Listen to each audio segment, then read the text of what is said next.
जय हिंद दोस्तों, आपका स्वागत है हमारे यूट्यूब चैनल बेटी जी के में। दोस्तों महत्वपूर्ण एसएससी जीडी के लिए, दिल्ली पुलिस के लिए दोस्तों क्वेश्चन लाए, जो कि दोस्तों काफ़ी बार परीक्षा में पूछे गए सभी सवाल है। इसलिए वीडियो को दोस्तों लास्ट तक एंड तक देखिएगा, क्योंकि दोस्तों काफ़ी बार पूछे गए सवाल है। तो चलिए शुरू करते हैं। तो सवाल फर्स्ट है, सिंधु घाटी सभ्यता की प्रमुख विशेषता थी। तो क्या थी दोस्तों, बताइए सिंधु घाटी सभ्यता की प्रमुख विशेषता। कमेंट में बताइए दोस्तों, मालूम होगा आंसर।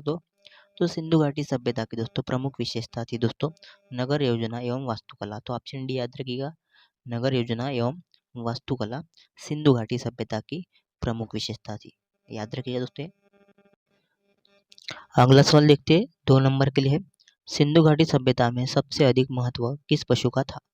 तो बताइए दोस्तों, सिंधु घाटी सभ्यता में सबसे अधिक महत्व किस पशु का था। कमेंट में बताइए, मालूम होगा आंसर। तो बैल का था, याद रखिए ऑप्शन बी बैल का दोस्तों सिंधु घाटी सभ्यता में सबसे अधिक महत्व था, जो कि ऑप्शन बी करेक्ट आंसर होगा।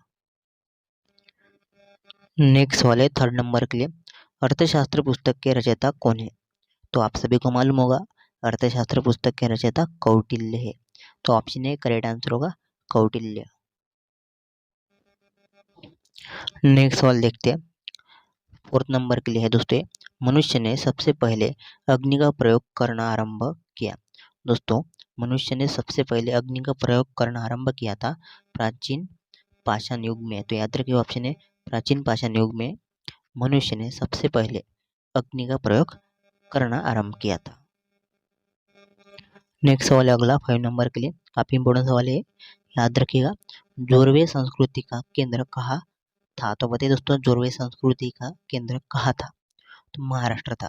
तो ऑप्शन बी करेक्ट आंसर होगा महाराष्ट्र, जोरवे संस्कृति का केंद्र था। तो ये याद रखिएगा दोस्तों। नेक्स्ट सवाल देखते हैं अगला 6 नंबर के लिए है, निम्नलिखित में से प्राचीनतम राजवंश कौन सा है। तो बताइए प्राचीनतम राजवंश निम्नलिखित में से कौन सा है। तो मौर्य है, option C Maurya correct answer होगा। मौर्य राजवंश दोस्तों प्राचीनतम राजवंश है। नेक्स्ट सवाल है अगला 7 नंबर के लिए, सम्राट अशोक के अधिकांश अभिलेख किस लिपि में है। तो बताइए दोस्तों, सम्राट अशोक के अधिकांश अभिलेख किस लिपि में है। तो ब्राह्मी लिपि में है। तो ऑप्शन ए याद रखिएगा, करेक्ट आंसर होगा ऑप्शन ए ब्राह्मी लिपि में सम्राट अशोक के अधिकांश अभिलेख है। नेक्स्ट सवाल अगला 8 नंबर के लिए है, सातवाहन वंश का संस्थापक कौन था। तो बताइए दोस्तों, सातवाहन वंश का संस्थापक कौन था।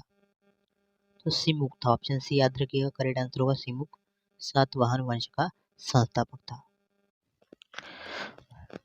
नेक्स्ट सवाल है अगला 9 नंबर के लिए, कितने वर्ष के पश्चात राष्ट्रीय जनगणना होती है। तो राष्ट्रीय जनगणना दोस्तों होती है 10 वर्ष के पश्चात। तो ऑप्शन ए करेक्ट आंसर होगा 10 वर्ष के पश्चात राष्ट्रीय जनगणना होती है। नेक्स्ट सवाल अगला 10 नंबर के लिए, कौन से भारतीय शहर हेवी इलेक्ट्रिकल से संबंधित है। तो हेवी इलेक्ट्रिकल से संबंधित भारतीय शहर दोस्तों भोपाल है। तो ऑप्शन सी करेक्ट आंसर होगा भोपाल, याद रखिएगा ये। नेक्स्ट सवाल देखते हैं 11 नंबर के लिए, पृथ्वी और सूर्य के बीच अधिकतम दूरी किस स्थिति को होती है। तो बताइए दोस्तों, पृथ्वी और सूर्य के बीच अधिकतम दूरी किस स्थिति को होती है। तो 4 जुलाई, ऑप्शन करेक्ट आंसर होगा सी 4 जुलाई को दोस्तों पृथ्वी और सूर्य के बीच अधिकतम दूरी होती है। नेक्स्ट सवाल अगला 12 नंबर के लिए, काफी इंपोर्टेंट सवाल है दोस्तों, राष्ट्रीय खेल दिवस किस दिन मनाया जाता है। तो राष्ट्रीय खेल दिवस दोस्तों कब मनाया जाता है, 29 अगस्त को। तो ऑप्शन बी करेक्ट आंसर होगा 29 अगस्त। नेक्स्ट सवाल देखते हैं अगला 13 नंबर के लिए सवाल है दोस्तों, हड़प्पा वासी किस वस्तु के उत्पादन में सर्वप्रथम थे। तो बताइए दोस्तों, किस वस्तु के उत्पादन में हड़प्पा वासी सर्वप्रथम थे। तो कपास के। तो याद रखिए ऑप्शन सी करेक्ट आंसर होगा, कपास के उत्पादन में दोस्तों हड़प्पा वासी सर्वप्रथम थे। तो याद रखिएगा कपास, ऑप्शन सी राइट आंसर होगा। अगला सवाल है, बाल दिवस किस महापुरुष की जयंती के रूप में मनाया जाता है। तो बताइए दोस्तों, बाल दिवस किस महापुरुष की जयंती के रूप में मनाया जाता है। तो पंडित जवाहरलाल नेहरू के जयंती के रूप में दोस्तों बाल दिवस मनाया जाता है। हमारे देश के प्रथम प्रधानमंत्री थे दोस्तों, इनकी जन्मदिन के रूप में दोस्तों बाल दिवस मनाया जाता है। नेक्स्ट सवाल है अगला, काफी इंपोर्टेंट सवाल है दोस्तों, इनमें से कौन महाराष्ट्र के पहले मुख्यमंत्री थे? बताइए दोस्तों, महाराष्ट्र के पहले मुख्यमंत्री कौन थे?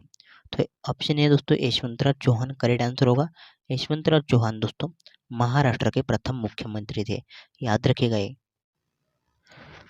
नेक्स्ट सवाल है अगला 16 नंबर के लिए, किस वर्ष में बॉम्बे हाई कोर्ट की स्थापना हुई थी? तो बताइए दोस्तों, बॉम्बे हाई कोर्ट की स्थापना किस वर्ष में हुई थी?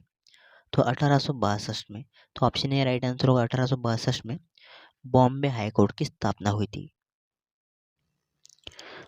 नेक्स्ट सवाल अगला 17 नंबर के लिए दोस्तों, ज्ञानपीठ पुरस्कार जीतने वाले पहले मराठी साहित्यकार कौन थे? तो बताइए दोस्तों, ज्ञानपीठ पुरस्कार जीतने वाले पहले मराठी साहित्यकार कौन थे? तो वी.एस. खांडेकर करेक्ट आंसर होगा, वी.एस. खांडेकर दोस्तों, याद रखिएगा ज्ञानपीठ पुरस्कार जीतने वाले पहले मराठी साहित्यकार थे। नेक्स्ट सवाल है अगला 18 नंबर के लिए, नागपुर शहर को भारत के किस शहर के रूप में भी जाना जाता है? तो नागपुर शहर को दोस्तों भारत के ऑरेंज शहर के रूप में भी जाना जाता है। तो ऑप्शन ए करेक्ट आंसर होगा, ऑरेंज शहर। नेक्स्ट वाले 19 नंबर के लिए, नेशनल स्टॉक एक्सचेंज का मुख्यालय कहाँ स्थित है? तो बताइए दोस्तों, नेशनल स्टॉक एक्सचेंज का मुख्यालय कहाँ पर स्थित है? तो मुंबई में स्थित है। ऑप्शन ए राइट आंसर होगा, मुंबई में नेशनल स्टॉक एक्सचेंज का मुख्यालय स्थित है। नेक्स्ट वाले 20 नंबर के लिए, महाराष्ट्र में क्षेत्रफल के हिसाब से सबसे बड़ा जिला कौन सा है? तो महाराष्ट्र में दोस्तों क्षेत्रफल के हिसाब से सबसे बड़ा जिला अहमदनगर है। तो ऑप्शन ए याद रखिएगा, अहमदनगर महाराष्ट्र में क्षेत्रफल के हिसाब से सबसे बड़ा जिला है। नेक्स्ट वाले 21 नंबर के लिए, विंध्याचल और सतपुड़ा पहाड़ियों के बीच से होकर बहने वाली नदी है। तो बताइए दोस्तों कौन सी है? विंध्याचल और सतपुड़ा पहाड़ियों के बीच से बहने वाली नदी। तो ऑप्शन है जिनका भी आ रहा है उनका करेक्ट आंसर होगा नर्मदा। नर्मदा दोस्तों याद रखिएगा विंध्याचल और सतपुड़ा पहाड़ियों के बीच होकर बहने वाली नदी है। नेक्स्ट वाले 22 नंबर के लिए, भारत की प्रथम बहुउद्देशीय परियोजना किस नदी पर बनाई गई थी? तो बताइए दोस्तों, भारत की प्रथम बहुउद्देशीय परियोजना किस नदी पर बनाई गई थी? तो दामोदर नदी पर बनाई गई थी दोस्तों, ऑप्शन सी राइट आंसर होगा, दामोदर नदी। नेक्स्ट सवाल है अगला 23 नंबर के लिए, योजना आयोग का प्रतिस्थापना किससे हुआ था? किससे हुआ है बताइए दोस्तों, योजना आयोग का प्रतिस्थापना? तो नीति आयोग से। तो ऑप्शन सी राइट आंसर होगा, नीति आयोग से योजना आयोग का प्रतिस्थापना हुआ है। नेक्स्ट सवाल 24 नंबर के लिए, पृथ्वी का सबसे भीतर वाला भाग क्रोड किसका बना होता है? दोस्तों पृथ्वी का सबसे भीतर वाला भाग क्रोड बना होता है लोह और निकेल का। तो ऑप्शन डी राइट आंसर होगा, लोह और निकेल। नेक्स्ट वाले 25 नंबर के लिए, निम्नांकित में से कौन सा देश कोयले का सबसे बड़ा उत्पादक है?